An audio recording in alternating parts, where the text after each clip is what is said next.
This time on Colores. I've never been in it for fame and recognition or money. As Breaking Bad comes to an end, join us for an exclusive, in-depth interview with three-time Emmy winner Bryan Cranston. We're done when I say we're done. My juice is the thrill and the empowerment that I get out of making people laugh or making people angry or scaring people or whatever the case may be. That's where I get my excitement from it. It's all ahead on Colores.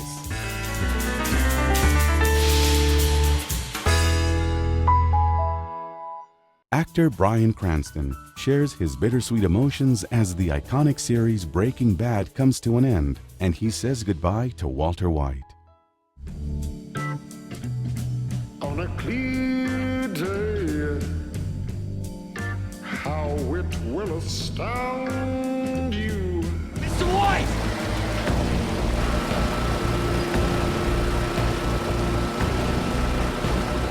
Hey! Hold it! Hold it steady! No! There'll be peace and good brotherhood.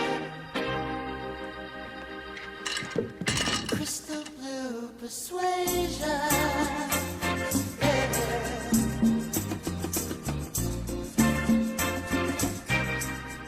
The methylamine keeps flowing no matter what. Hey, happy birthday.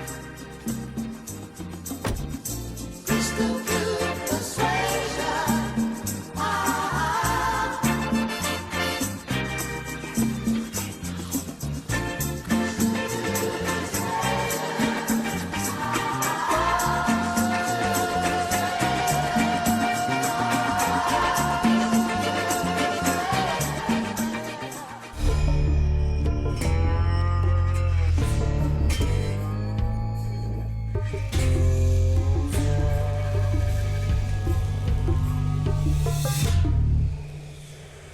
How do you leave a role like Walter White behind?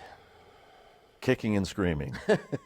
It's been the role of my career. So to see it come to an end is satisfying in one sense, that I think Vince Gilligan, the creator of the show, didn't have to dilute any of the storylines by going too long.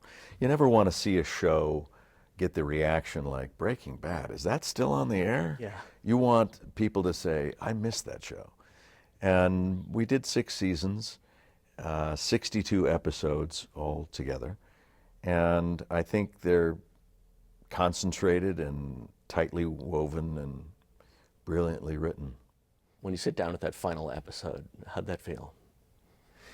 There's a part of you that doesn't want to read it because there's a finality to it. You know, once you read that last one, you realize, oh, there's not going to be any more episodes to be written. And there's a bit of sadness to that. In 34 years that I've been doing this, coming together as an acting troupe and as a crew, working intimately together and passionately on a story, and then voluntarily trying to let go of that grip that you've become so fond of, and you know, in both the execution of the show and also the people. And you have to just kind of let go and allow yourself to back off and seek other opportunities. And as accustomed to that practice as I am, it still affects you emotionally, and it should. It should, and so there'll be a lot of tears shed. Do you have to leave roles like Walt behind for a while for fear of somebody saying, oh, he's just reprising Walter White from Breaking Bad? I try not to be redundant on any of the characters I do. It's difficult, but I did a show called Malcolm in the Middle for 7 years, and when that was ending, I was offered 2 television shows that were very similar. They said, well, he's a goofy, fun-loving dad. And I said, I just did that for 7 years. And so, no, thank you. And it wasn't a temptation for me because I've never been in it for fame and recognition or money. My juice is the thrill and the empowerment that I get out of making people laugh or making people angry or scaring people or whatever the case may be. That's where I get my excitement from it. So it was easy for me to turn that down. And then all of a sudden, coming across my plate is this odd show called Breaking Bad. And Vince Gilligan had said that it couldn't sound worse if you put it on paper and pitched it to someone. But it really came together for him. And one of the things that is interesting is that he knew you from this episode of The X-Files that you did, where you played this character with this monster arc in one episode. Talk to me a little bit about that experience and how that led presumptively into working with Vince again. Well, I think that in order to have a successful career in this business, in the entertainment business, whether you're writing, directing, acting, or producing, or whatever the case may be, there are components that are necessary for that to come about. One is talent. You really do. You have to work hard and get educated and learn your craft and learn your business. Aside from that is personal development, patience, and perseverance. But there's also a component that is necessary that's kind of the wild card, and that's luck. You have to have a healthy dose of luck to become successful. That's just the way it is. You can't prepare for it, but you can be ready for it if it does come to you. I was very lucky to get that role on X-Files simply because I was physically in the city where it was casting. And I was out of the city for 3 weeks prior, and I could have easily not been in town, and they just go on, and someone else would have got the role, and who knows where I would have been. Odds are very high that I wouldn't have gotten Breaking Bad had I not met Vince Gilligan before. So it's one of those things where you have to just do your work, do the best you can, and hope for the lucky breaks here and there. As you worked with Vince, to create the character of Walter White over the first couple of seasons, I mean, did you know that you had it locked in at some point, or were there those days where you're thinking to yourself, I nailed it, and you look over and they're like, no, you didn't. Well, I don't think they would go, no. Yeah, right. Even if they felt that, it was like, ooh, what do we do? That's the joy of well-written material. It moves you immediately. When I read the pilot script of Breaking Bad, it conjures up thoughts and ideas and inspiration within an actor that moves you along involuntarily. I wake up from a dream and go, oh, you know what would be great is if he had this and he weighed this much and his hair was kind of, and I'm writing notes the whole time, and then I pitch Vince on these ideas and he's going, oh, that's a great idea. And so you start keying off each other. And pretty soon you're developing together the look of the character, the tone of the character, the pace, and I wanted Walter to feel like the weight of the world, so his posture was kind of round-shouldered, and he had his head was kind of bowed for the weight of this tension and depression that he was carrying with him. Is he more upright now? He is more upright. And less conscious? When he took on this persona of Heisenberg, where he is this desperate desperado, his shoulders are back, his posture is much greater, because he felt more comfortable and more in control and powerful. And I think I just wanted to have that manifest in his stateliness. Looks like you're about 1,000 gallons light here, Mike. Where's the juice? Methylamine isn't coming. Why is that? Who the hell are you? I'm the man who's keeping it. It must be tremendously both challenging and fun for you to be able to play a character with this kind of arc. I mean, there were almost slapstick moments in your tidy whities in the pilot, and then to these really dark episodes at the beginning of this last season. It's the role of my career, playing Walter White, and I will forever be grateful to Vince Gilligan for being my champion to get this role. there was some interest, concerns, I should say, about the goofy dad from Malcolm in the Middle transferring now and becoming Walter White, this mastermind chemist who creates this awful drug and puts it out in society. And who would want to watch this? It's crazy. And yet, if you see Breaking Bad, you realize that it's not about glorification of drug use or drug manufacturing. No one would, in their right mind, would want to trade places with Walter White. He is a troubled, despicable man now, and caught up in his own ego and hubris. And that's what happens. It's a story, it's a cautionary tale about poor decision making and what could happen. The methylamine keeps flowing no matter what. We are not ramping down. We're just getting started. Nothing stops this train. Nothing. When you go to those really dark places, and this is a question you've had before, I'm sure, but are you just kind of making that up? Are you tapping into personal stuff? Do you want to keep a line between those two, that it's not just your life is on display? No, I mean, I think the success of an actor is being willing to go into those dark places and display them publicly.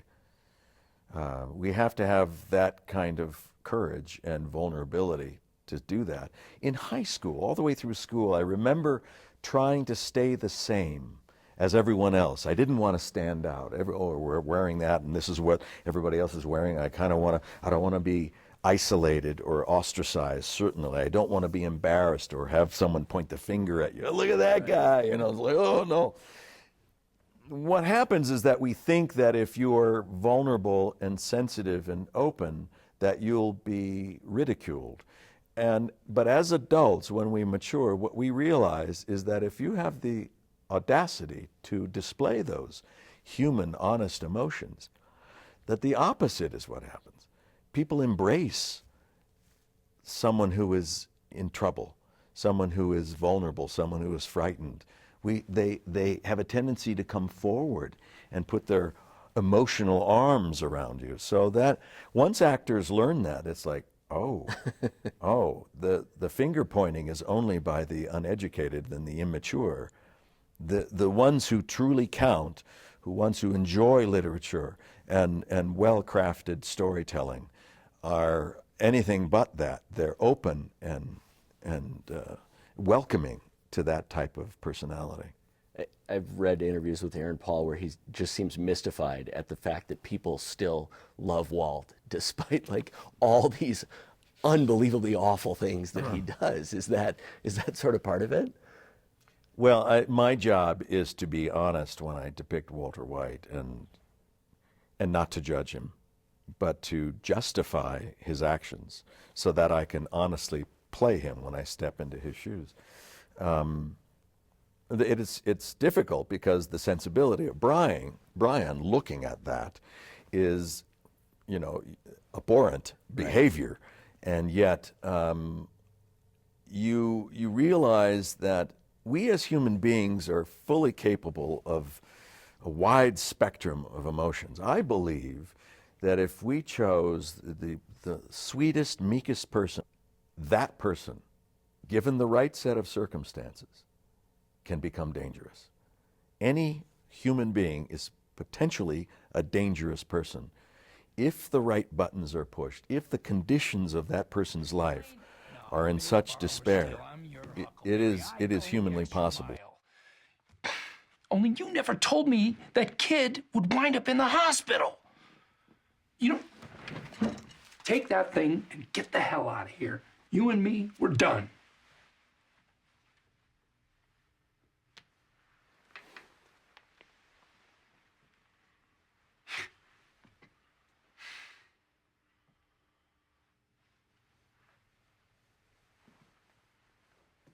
What are you?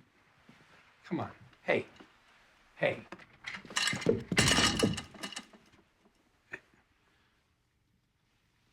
We're done when I say we're done.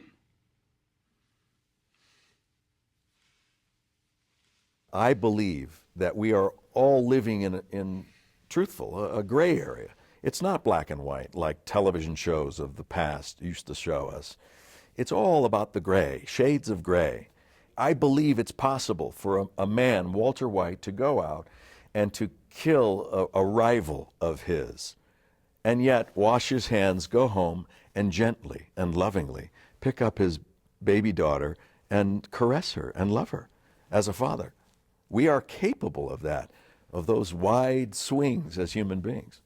It's frightening in a way. Is there some measure of the show's success in that we're not asked to judge Walt, or really any of the characters? It doesn't seem like Vince has put that forward, and he's dwelt in that gray area that you were talking about. Yeah, it's and all the characters have touched upon some of that gray area. In fact, it's odd when we put the hook in viewers early on in Breaking Bad, where we presented this man who was depressed from missed opportunities in his life. I think people can relate to that. Yeah, I missed the boat, or I didn't do what I wanted to do when I was a kid, and now I'm doing some job that I'm not really passionate about. But you make the best of it. You put your best foot forward and you move forward, and that's what Walter White was doing. And even though depressed, he took his responsibilities seriously. He has a special needs son who needs physical therapy that is not covered by medical insurance, so he requires Walter White to have a second job at a car wash, for instance.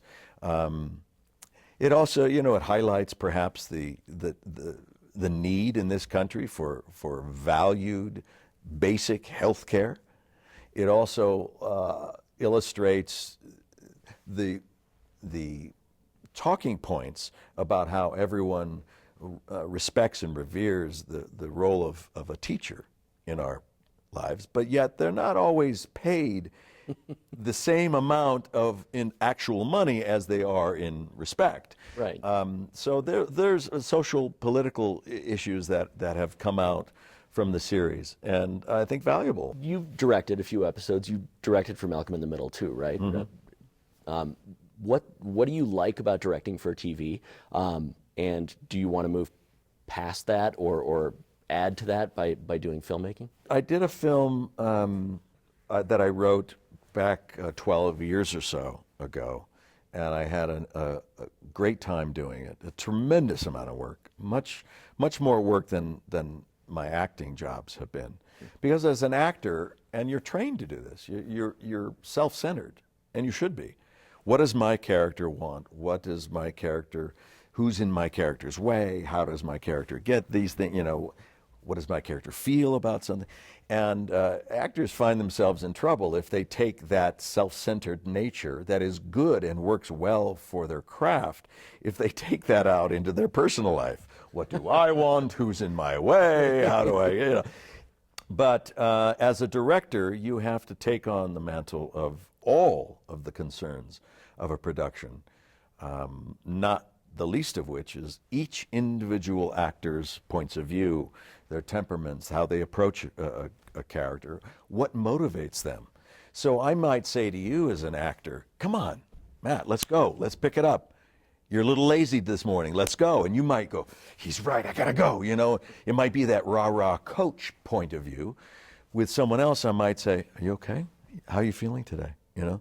I think we can go further. I might be softer, I might be more calm.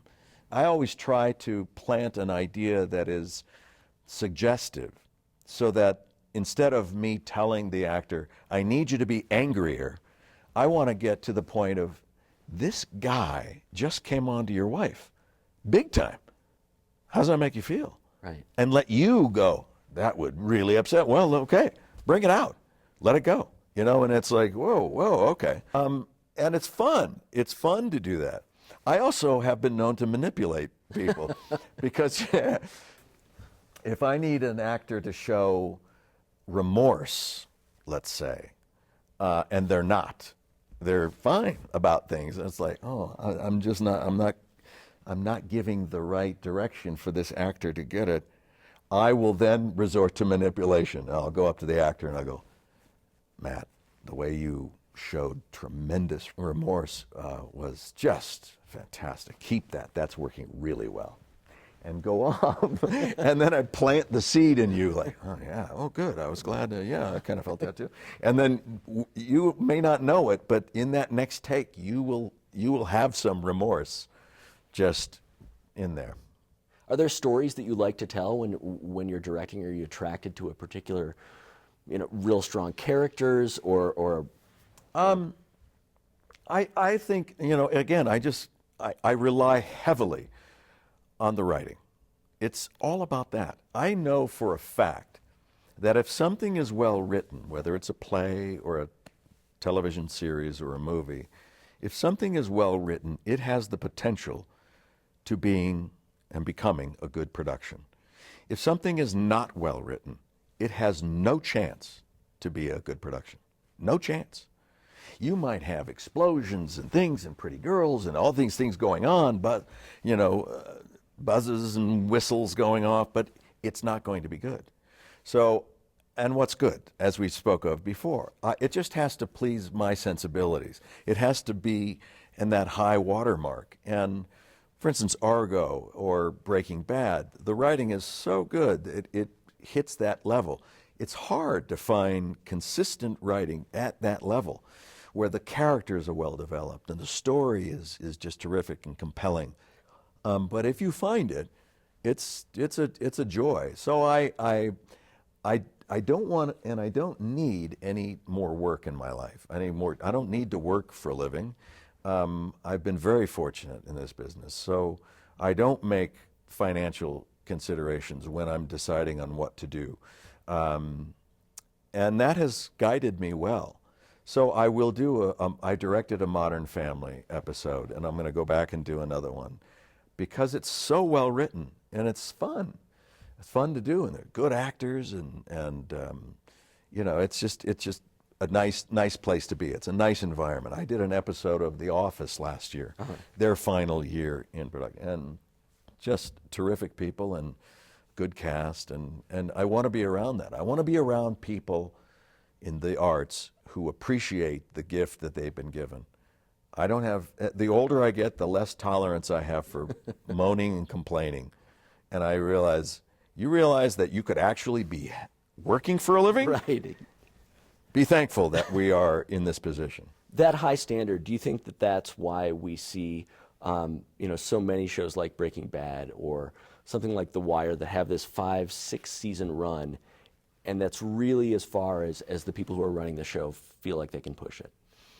Personally, I felt that Breaking Bad could probably go another season of 13 episodes and see where it takes Walt. But Vince Gilligan didn't think so, and that's far more important than my opinion on it. And I didn't want, and I'm glad that Vince is ending it where he wants to end it, because now I don't feel that it's been watered down. It hasn't been diluted. We haven't been redundant in the stories, and we're ending it at the right time, and I think that's a good thing. And the great thing about a film should be as long as it needs to be to tell that story thoroughly. And so too is a television series or a play or a book. And that's the writer's constant worry, and we agonize, and I'm a writer as well, is how much is too much and how much is not enough. We agonize not only over the whole telling of the story, but also each individual paragraph or moment. How much description am I, because you don't want to bore the reader and go, I got it, and move on. And you don't want to confuse them either, like, wait a minute, what? I have to go back and I didn't catch something. Lily of the Valley. It's always walking that edge, which is the challenge.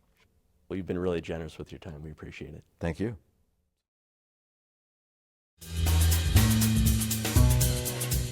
Next time on Colores. Artist Suzanne Vilme shares how books can be much more than words. The book holds the possibility of just about anything. And I've seen books made about and of unbelievable things. Motion House artistic director Kevin Finnan sheds some light on how dance can really engage the audience. We're about making things for the eyes and the senses and communicating through them.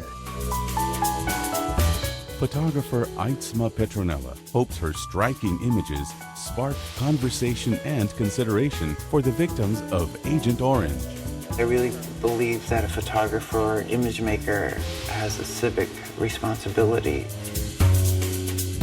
Lady Fiona Carnarvon's family has lived for more than 300 years at Highclere Castle, the beautiful English estate that provides the inspiration and setting for the television series Downton Abbey.